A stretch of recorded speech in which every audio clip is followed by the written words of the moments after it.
मनु प्रभु के चरणों में दंडवत किया है, गिरे। अब यहां ये प्रसंग बड़ा समझने वाला है। शत्रुपा मनु दोनों खड़े हैं और भगवान को सामने देख के मनु ने दंडवत प्रणाम किया है और शत्रुपा ने मात्र वंदन किया है। ये माताओं के लिए बहुत बड़ी बात है। एक बात आप विशेष ध्यान रखें, चाहे कोई कितना भी बड़ा व्यक्ति क्यों न हो, हमारा धर्मशास्त्र कहता है कोई कितना भी बड़ा व्यक्ति क्यों न हो, पर माताओं को अपने पति के अलावा अन्य किसी पुरुष के चरणों के हाथ नहीं लगाना चाहिए। महाराज, पुण्य की जगह पाप लगता है। कभी अपने पति के अलावा किसी पुरुष के चरणों के हाथ ना लगाए। पर आजकल क्या करें, समझ में नहीं आ रहा है। ये माताएं लगाए बिना रहती नहीं और बाबा लोग भी लगवाने देते हैं। अब अंधे की लकड़ी अंधे पकड़ी, बताइए। अब ये तो ये सोचती है कि क्या पता पांव के हाथ लगाएंगे तो हमारा कुछ कल्याण हो जाएगा। कल्याण नहीं होगा, हो जो चला जाएगा। महाराज, दो बातें कभी माताओं को नहीं करनी चाहिए। और तीसरा कहूंगा तो फिर और कोई लोग बुरा मानेंगे तो मानेंगे, हमारा क्या लेंगे। 3 दिन तो हो गए, 6 दिन और निकाल देंगे, जैसे तैसे करके। 3 बातें हमेशा ध्यान रखें। एक तो अपने पति के अलावा किसी अन्य पुरुष के चरणों के हाथ नहीं लगाना चाहिए। हमारे पुराने जमाने में, आज से करीब 30 वर्ष पहले, 20, 25, 30 वर्ष, आज भी हमारे राजस्थान के देहातों में तो रिवाज है, इधर है कि नहीं है, बेटी जब ससुराल से पीहर आती है तो पिता के चरणों में प्रणाम नहीं करती है, पिता के पास सर लेके जाती है और पिता सर पे हाथ रखता है आशीर्वाद का, प्रणाम नहीं करती।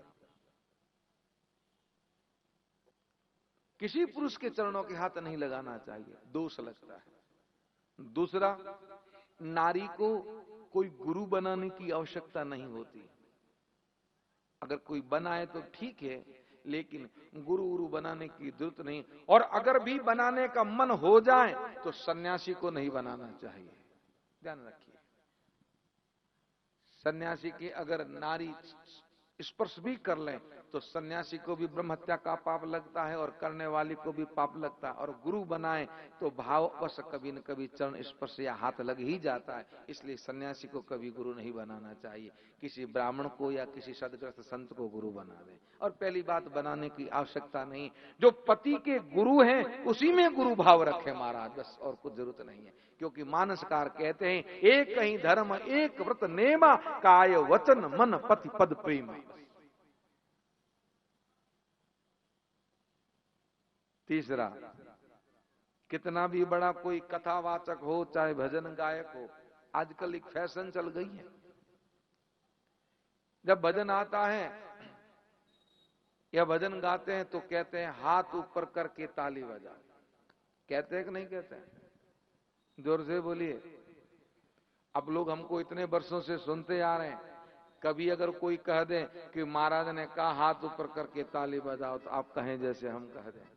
आज तक हमने कभी नहीं कहा, क्योंकि अगर हम कहेंगे पुरुषों को कि हाथ ऊपर करके ताली बजाओ, अब लोग तो बजाएंगे नहीं, वो ये पहले बजाना शुरू कर देंगे। नारी को कभी हाथ ऊपर करके ताली नहीं बजानी चाहिए, ये भी धर्म के विरुद्ध है। आप कहेंगे कैसे? भारत की एक नारी ने हाथ खड़े किए थे। ऊपर हाथ कौन करता है? आप कर सकते हो, क्योंकि आपका संरक्षक कौन है? आपका सर्वा कौन है? मेरा परमात्मा। लेकिन नारी पति के संरक्षण में है, इसलिए उसको हाथ ऊपर करने की जरूरत नहीं है। पति को इसलिए देवता का स्थान दिया गया है। पति है तो हाथ खड़ा करने की जरूरत नहीं है। इस भारत की एक नारी ने हाथ ऊपर किए थे, महाभारत आ गया महाराज। इसलिए बाकी वालों को करने की जरूरत नहीं है। ताली बजानी है तो प्रेम से ऐसे बजाओ, ऊपर हाथ नहीं करना चाहिए।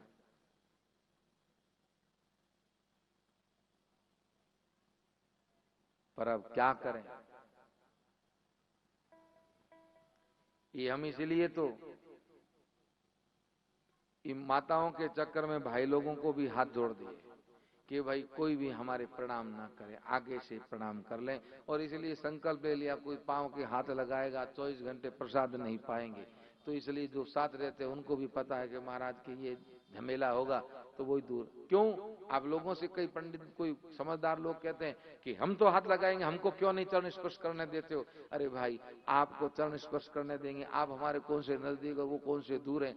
आपके चक्कर में कोई माताएं लगाएगी तो उनको तो दोष लगेगा, पर हमारा भी बंटाधार हो जाएगा महाराज। बड़ी मुश्किल से थोड़ा बहुत राम जी का नाम जपते हैं और वो भी जय जय सिया राम हो गया, तो फिर महाराज करेंगे क्या? बोलिए। जीवन मुक्त न हो तो कोई बात नहीं, पर है जिसे तो दुर्गति न हो। क्यों भाई? इसलिए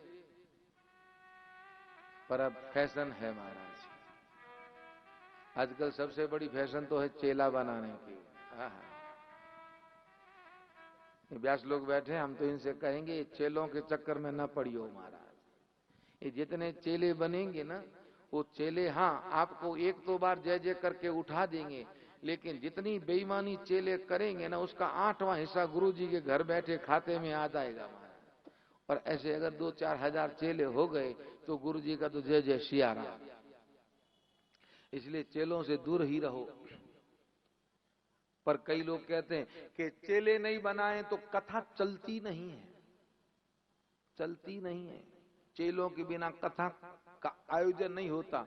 देखिए, हमने तो एक भी चेला नहीं बनाया, हमारी कथा नहीं होती क्या? बोलिए। हमें तो फुर्सत ही नहीं मिलती। दुनिया में मेला, मेले में अकेला, अकेले में मेला। जय जय सिया राम महाराज, काय को टेंशन। विशेष रूप से ध्यान रखना चाहिए माताओं को, अपने पति के अलावा अन्य किसी पुरुष के हाथ न लगा। अब भगवान सामने स्वयं खड़े हैं और जिस ब्रह्म के लिए इतना कठोर तप किया है, लेकिन मनु जी ने दंडवत प्रणाम किया, पर शत्रुपा जी ने वंदन किया है, दंडवत नहीं किया। राम जी ने उठाया। मनु जी टकटकी लगाए राम जी को निहार रहे हैं। मेरे प्रभु ने कहा, राजन मांगिए, क्या चाहिए? मनु जी ने कहा, जो मांगना था वो मांग लिया, अब तो क्या चाहिए? कुछ नहीं। नहीं नहीं, वो तो आपके तपस्या का फल था, लेकिन मेरे दर्शन का भी तो फल होता है, उसके लिए जो इच्छा हो सो मांगे। मनु जी ने कहा, आप तो सबके हृदय में विराजित हैं, सबके घट की जानने वाले हैं, मेरे मन में क्या आपसे कोई छुपा नहीं है, आप दे दीजिए। भगवान ने कहा, नहीं, हम आपके मुख से सुनना चाहते हैं। मनु जी कहने लगे, दानी शिरोमणि कृपा निधि नाथ कहूं सतभाव, चाहूं तुम ही समान सत प्रभु सन कवन। आपके जैसा पुत्र चाहिए और कुछ नहीं चाहिए। और जैसे ही कहा, देखी प्रीति सुनी बचन अमोले,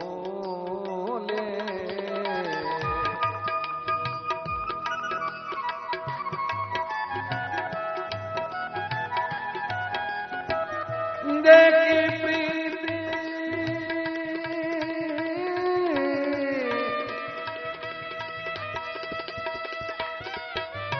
हाँ, देखी प्रीति सुनी वचन अमोले, एवं अस्तु कृपा निधि बोले।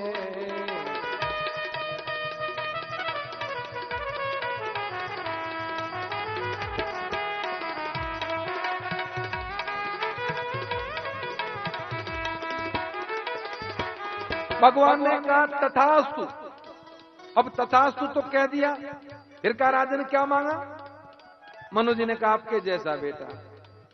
मेरे प्रभु कहने लगे, आपन शरीर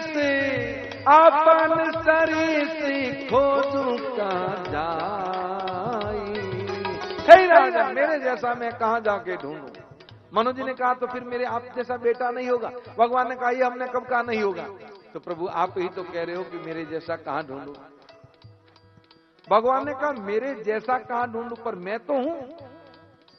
मनु जी कहने लगे, हम समझे नहीं। मेरे प्रभु कहने लगे, नृपतव तनय होब में आई,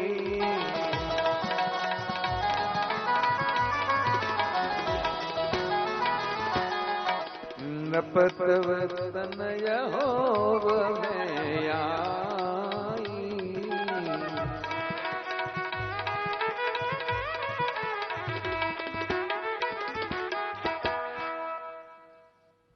मैं आपका बेटा बनूंगा। मनु जी ने कहा महाराज आप मेरे बेटे बनेंगे? भगवान ने कहा तो महाराज अब तो जीवन का अंतिम समय है, अगले जन्म में आप मेरे पुत्र बनेंगे। भगवान ने कहा तो अगले जन्म में आप पुत्र बने तो प्रभु पत्नी यही होनी चाहिए, ये दाम्पत्य जीवन है महाराज। एक नहीं अनेक जन्म भी हो पर अर्धांगिनी यही हो, नहीं तो ये हम अपने जीवन की एक सत्य घटना बताते हैं। हम कई वर्ष पहले की बात है, 2007 की बात है। अभी पुनः कथा गाई हमने पुरी में, 2007 में कथा गाई पुरी में। तो वापस आते समय हम बनारस में रुके, तो हमारे साथ में कई दंपति थे, तो वो भी रुक गए कि महाराज हम भी दर्शन करेंगे भोलेनाथ के। सुबह सभी गए गंगा मैया में स्नान करने। तो स्नान करके जैसे ही निकले तो हमने उन सब से कहा कि ये भगवान शिव की नगरी है, यहाँ पहले मन इच्छित जन्म के लिए लोग जीवित करोत खाते थे, पर अब तो वो स्थिति नहीं है। अगर आप लोग यहाँ आए शिव का ध्यान करके अगर संकल्प करें तो पुनः जब जन्म होगा तो आप पति पत्नी के रूप में रहेंगे। अगर कोई आता है तो हम संकल्प करवा के पूजन करवा दें, आ जाइए।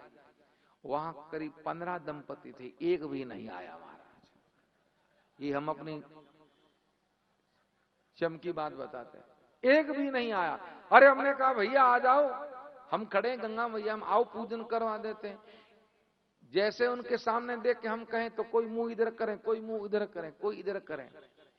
जब दूसरी बार कहा तभी नहीं आए, तो तीसरी बार एक माता जी ने कहा महाराज काहे को बुला रहे हो, अब की बार चल जाएं वो ठीक है महाराज।